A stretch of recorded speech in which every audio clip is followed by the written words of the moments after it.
New U.S. tariffs on billions of dollars worth of Chinese goods are about to hit. How will China respond? And what's the latest on trade talks? Hello, I'm Anand Naidu, and this is The Heat.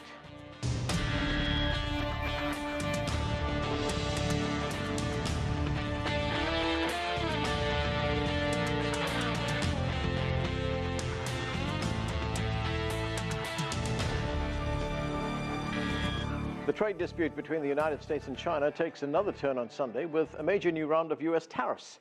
Billions more in Chinese goods will be hit with tariffs on September 1st. This time around, the target is consumer products.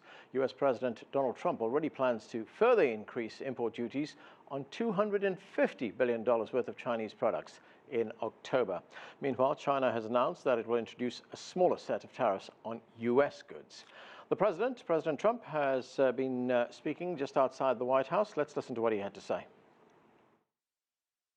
We've taken in billions and billions of dollars from those tariffs, and as is starting to come out, if you look at Chinese government, China, what they've done with tariffs is very interesting. They've devalued their currency so much, which hurts them ultimately, costs them much more to buy things outside of China. But they've devalued so much. It's a bad situation they put themselves in.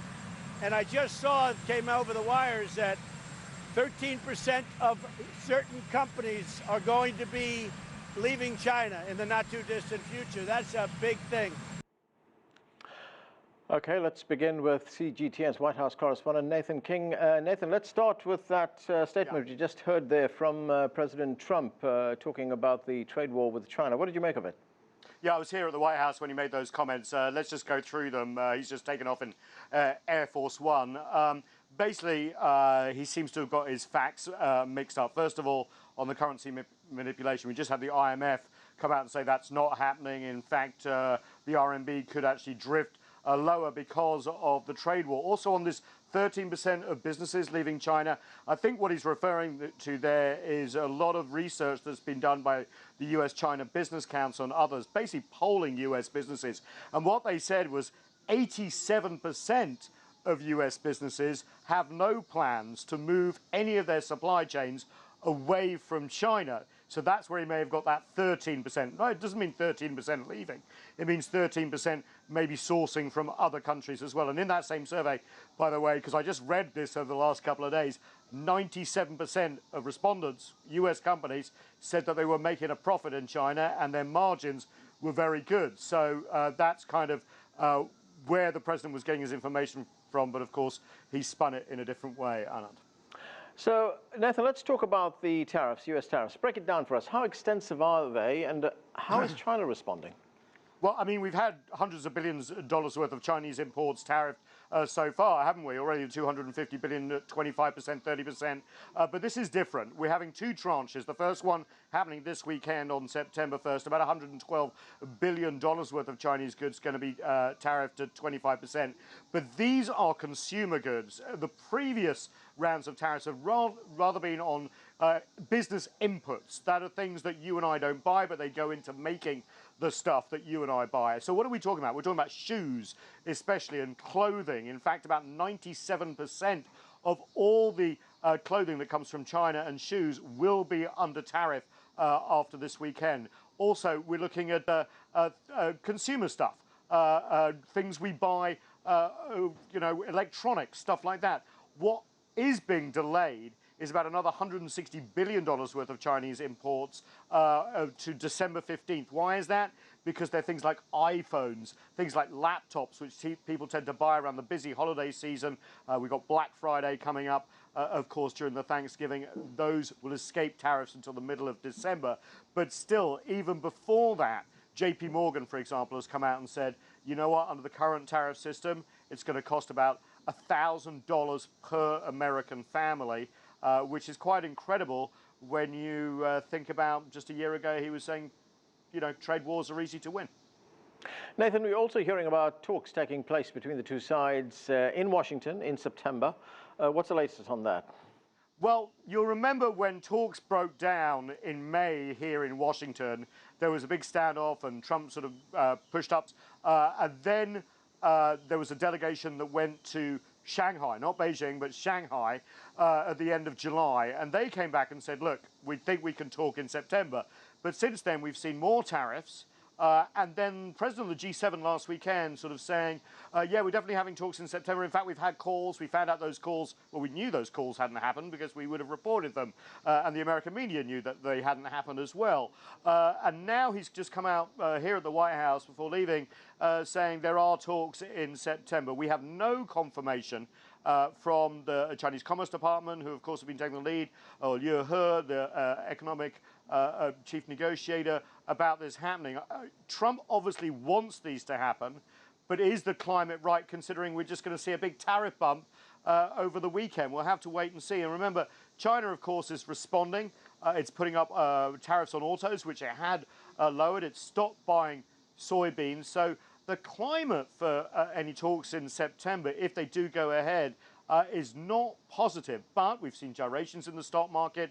Trump has warned at the G7 about the slowdown in the global economy, a global recession, question mark, the inverted yield curve that Wall Street likes to talk about, which signals sometimes a recession. So all this, of course, is pressuring Trump. And the question is, does he want a deal now before he runs for re-election? Thanks, Nathan. That's CGTN's Nathan King reporting from the White House.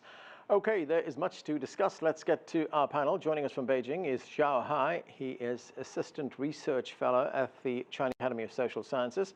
With me here in the studio is John Sitilides. He is a government affairs specialist and consultant to the U.S. State Department. Joining us from Portland is Yan Liang. She is an associate professor of economics at Willamette University. And also with us in the studio is Saruhan Atipolo. He is the CEO of Business Environment Risk Intelligence, and he's a CGTN Global Economic Analyst. Welcome to all of you. Zhao Hai, let me start with you in Beijing. You know, during those remarks that President Trump made just a few minutes ago outside the White House, he also said that China wants a trade deal very badly. In fact, he said China needs to make that deal, conveying the impression, yet again, he said this before, that it's China that wants a trade deal more than the United States. Looking at these new tariffs that are going to be imposed on Sunday, the 1st of September, how is that being seen in China? Well, China do wants a deal, but it's not the deal that under Trump's current terms. So I think he's wrong about that. And also from Beijing, I think increasingly we see that President Trump is not intended to maximize benefit for both countries and for Americans. He just wants to maximize pain on China and try to push down China's economy. He repeatedly said that he wants to squeeze U.S. companies out of China and want them to find an alternative location for their production. And also now he's citing numbers here and there, trying to prove that China's economy is going down. So I think he's trying to maximize pressure on China so that China can surrender to his terms. And so far, China has not given an inch. So I think his strategy is failing as far as at this moment, and in the future, it's not going to work. And the pressure on him will increase. So from China's standpoint, we want him to be sincere and to be rational in this negotiations, and ultimately waiting for the U.S. side to come back to the negotiation table with a realistic, pragmatic offer. John, the Chinese have also been talking about reducing tensions. In fact, the Chinese Vice Premier Liu He recently said that there's a need to adopt a calm attitude. And then we heard from the Chinese Ministry of Commerce. This is what their spokesman had to say. Let's watch this. China has sufficient countermeasures, but I think both countries need to focus on how to eliminate punitive tariffs and prevent the trade war from escalating. For now, talks between China and the U.S. are underway. I want to reiterate that trade war hurts China as much as it hurts the U.S. and the rest of the world, and might have disastrous consequences. Enterprises from both countries are very much dependent on one another.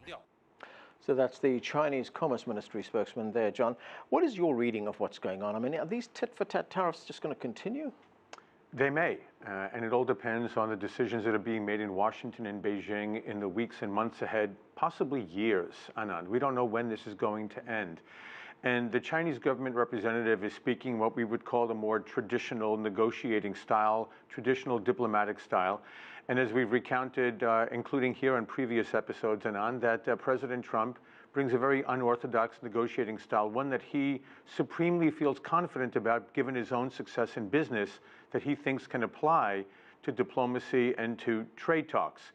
I don't know that pressure is being applied for the sake of pressure. It's not to bring pain to the Chinese economy.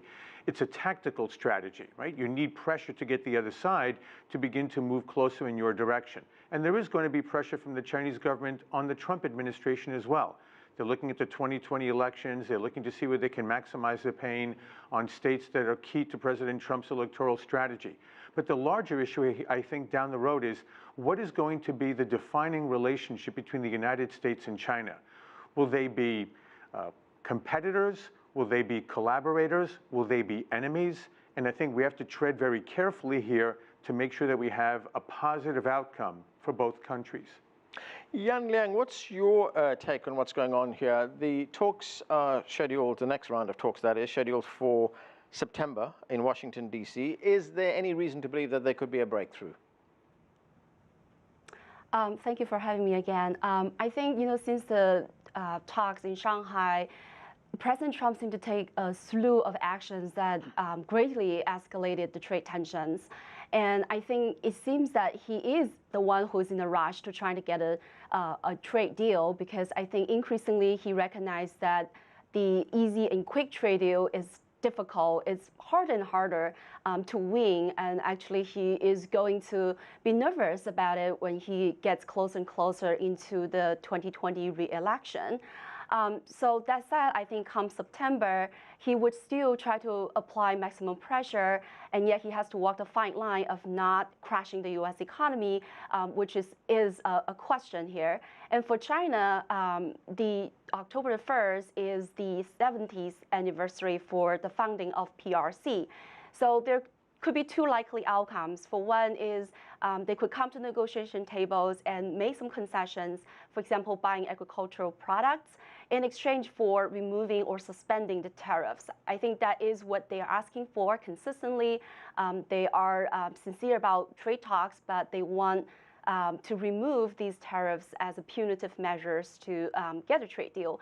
The opposite could be they will take a tougher stance to showcase that China is not going to succumb to the U.S.'s bullyism. And I see both outcomes are quite likely. Sarhan, let's look at sentiment here in the United States. We know that public opinion, public sentiment here in the United States is what often drives what politicians say and what politicians do. This new round of tariffs is going to hurt American consumers. These are consumer goods that are going to be directly affected, electronics, computers, things like that. Once American shoppers start feeling that pain, and as Nathan pointed out, we are going into a major shopping season in the next few months, is that going to change minds here? I think it will, because if you actually look at the consumer sentiments index that came out very recently, you've seen the largest monthly drop in 7 years. And then you look at that number, it is the lowest in 3 years. So when we look at this and look at the consumer spending as being the pillar of the economy, economic growth recently, now that's weakening. And at a time like this, introducing new tariffs on goods that are directly going to hit consumers is not a great idea, because we are already seeing the weakening in sentiments. We are already seeing consumers becoming nervous about this. So in my opinion, what is going to happen is not an escalation come October. It is going to be actually calming down of the rhetoric from the U.S. side because of, again, the upcoming elections and the president realizing that if consumer weakens, economic growth weakens. So I'm actually expecting a better outcome come October as far as the trade talks are concerned. John? Yeah, it's very interesting to see how there is a bipartisan consensus that's formed here in Washington, D.C. We always focus on President Trump, but he's not the only decision maker here. Ultimately, he'll sign off on whatever hopefully can be negotiated.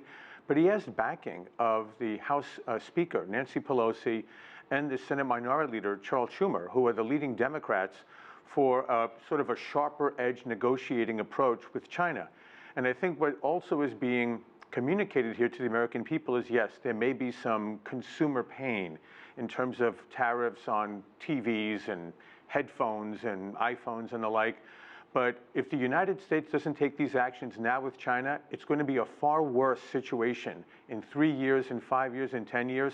So far, the American people seem to have been given a little bit more leeway to the president on this. If it gets very difficult in the months ahead, that may turn around in 2020. But I think he has several months of negotiating wiggle room here, and I think he'll take maximum advantage of that.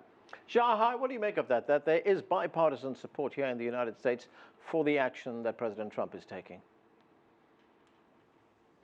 Yeah, exactly. That's why we're saying no sign from the U.S. side, particularly from the Trump administration, that they're willing to reach a deal. Because on the one hand, if there's a deal, then that will help Trump to be reelected.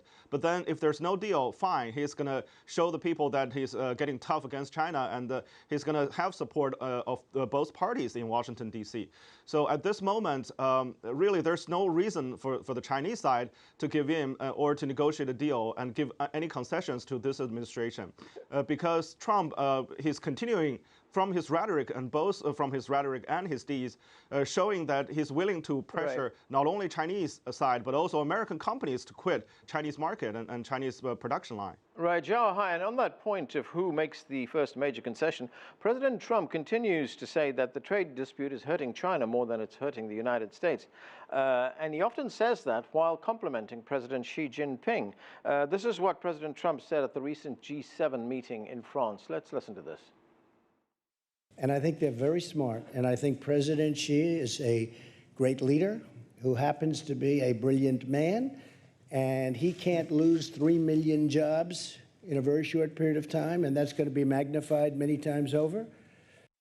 Hi, is President Trump right there that this trade war is having such a big impact on China and China's economy that it's going to force the Chinese to make a deal very quickly?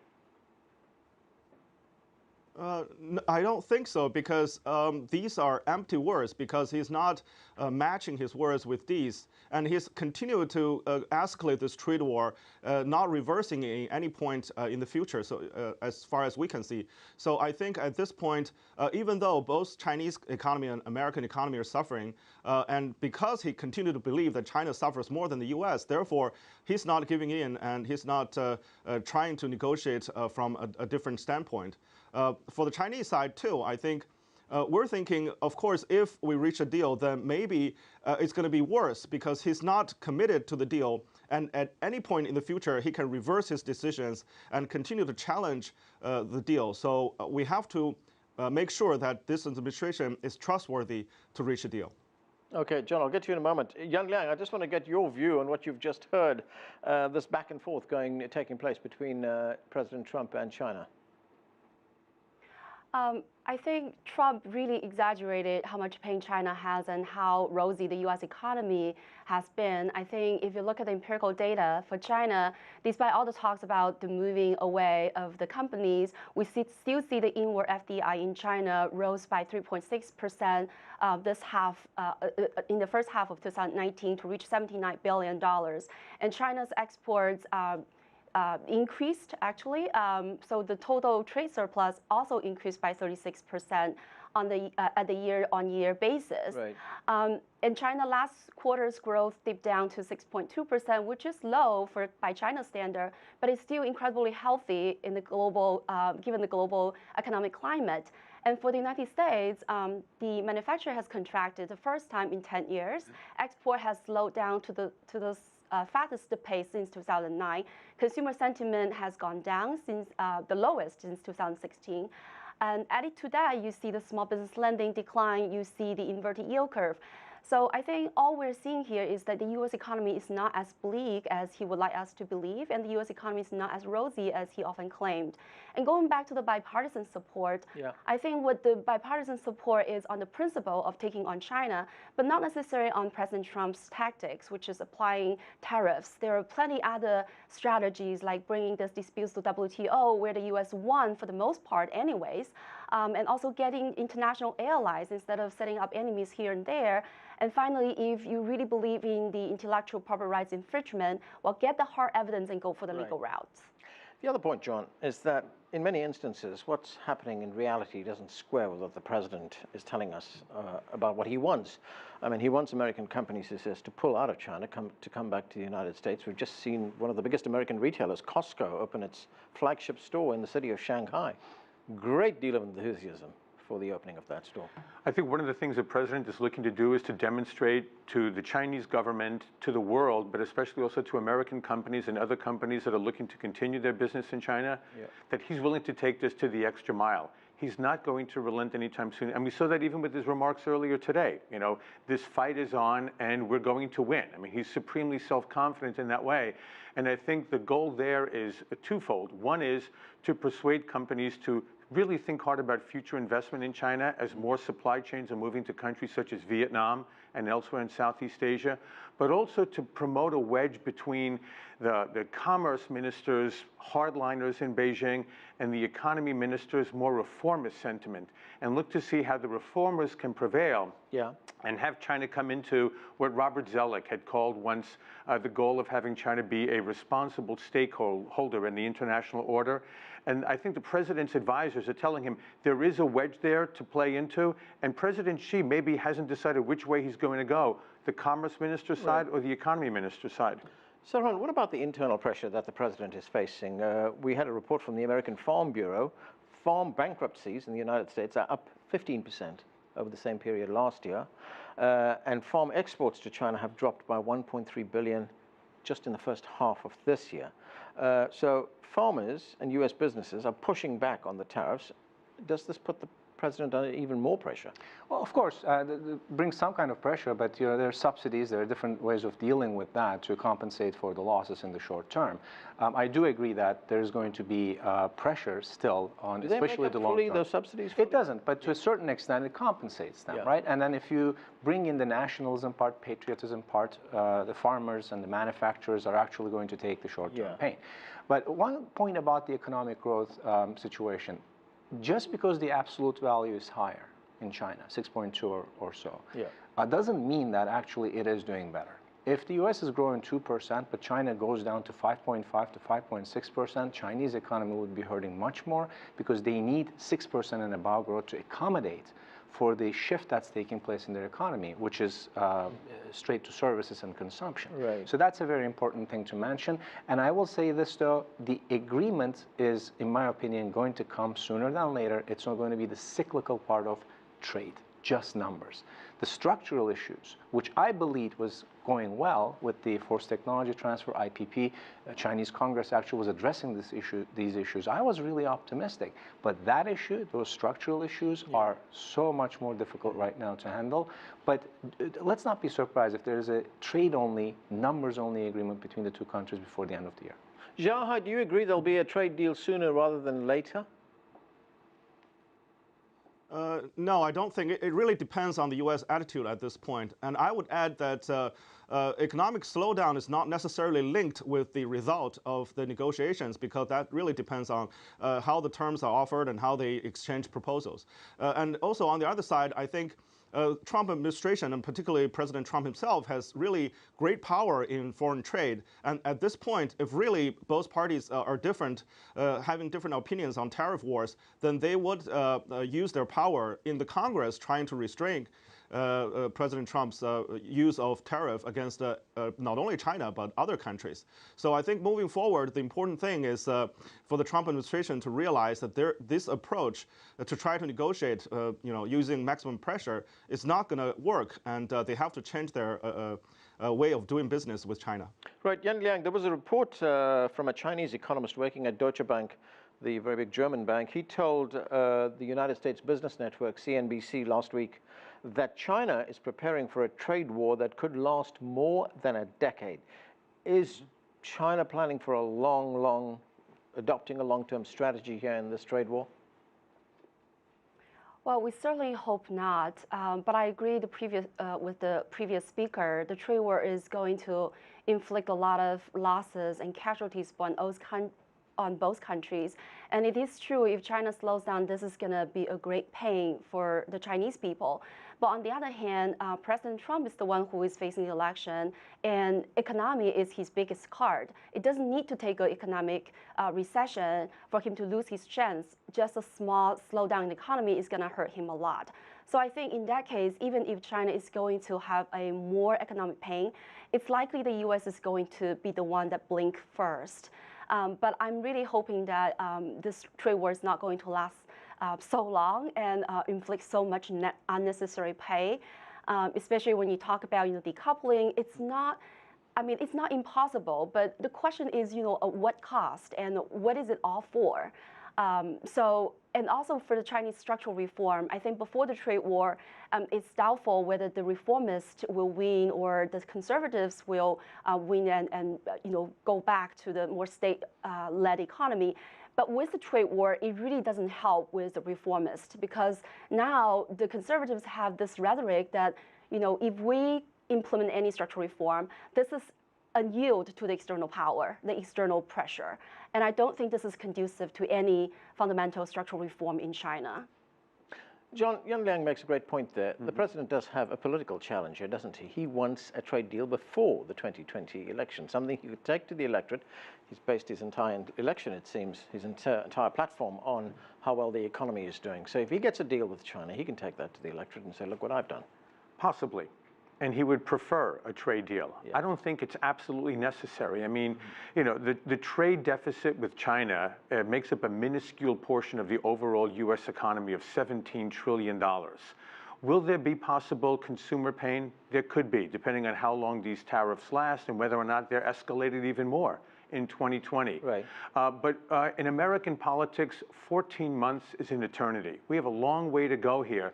And again, the president, whether it's part of his negotiating style or it's genuine, he is exuding supreme self-confidence here. And I think he's trying to keep the Chinese leadership completely off balance. They can't figure out how to negotiate with this man. And I think he's going to continue with a very confusing, unorthodox style for the foreseeable future.